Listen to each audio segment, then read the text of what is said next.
Hello students, let's see the question. So the question is, which of the following is an intercellular intrinsic factor regulating development? पूछा गया कि इनमें से कौन सा इंटरसेलुलर इंट्रिंसिक फैक्टर है जो कि रेगुलेट करता है डेवलपमेंट. तो अगर हम देखें ये जो प्लांट ग्रोथ है, प्लांट ग्रोथ एंड डेवलपमेंट जो है इसको कंट्रोल करने वाले जो फैक्टर है, factors that control plant growth and development, ये जो है इनको हम कैटेगराइज कर सकते हैं दो ग्रुप में. एक कौन से इंट्रिंसिक फैक्टर मतलब जो प्लांट के अंदर होंगे, देन एक्सट्रिंसिक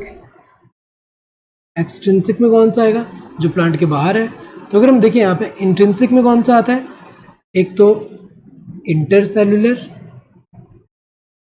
इंटरसेल्युलर मतलब जो सेल्स के बीच में है, और दूसरा वाला कौन सा आता है इंट्रासेल्युलर जो कि सेल के अंदर है, विद इन सेल. तो अगर हम देखें इंटरसेल्युलर में कौन सा आते हैं, ये जो प्लांट ग्रोथ रेगुलेटर्स हुए जो फाइटो हार्मोन्स है. देन इंट्रासेल्युलर जो सेल के अंदर कौन सा है, जेनेटिक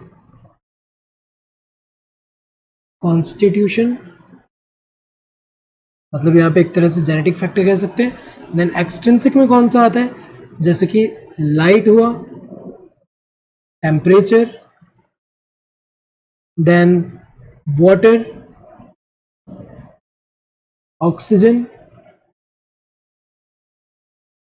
न्यूट्रिशन एटसेट्रा. तो अगर हम देखें यहाँ पे तो पूछा है कि कौन सा इंटरसेल्युलर है, मतलब सेल्स के बीच में जो होता है, सो सेल के अंदर नहीं, सेल्स के बीच में. तो यहाँ पे अगर हम देखें तो सेल्स के बीच वाला कौन सा है, पीजीआरस, प्लांट ग्रोथ रेगुलेटर्स. सो ये करेक्ट होगा. सो इनमें कौन से आते हैं, जैसे ऑक्सीजन हुआ, देन इसके अलावा साइटोकाइनिन, जिबरेलिक एसिड हुआ, ये सारे. तो ये वाला करेक्ट होगा. जेनेटिक कॉन्स्टिट्यूशन ये किसमें आएगा, इंट्रासेल्युलर में आएगा, ये गलत है. और यहाँ पे वाटर एंड ऑक्सीजन ये तो एक्सट्रिंसिक फैक्टर में आते हैं, इंट्रिंसिक वाले में नहीं.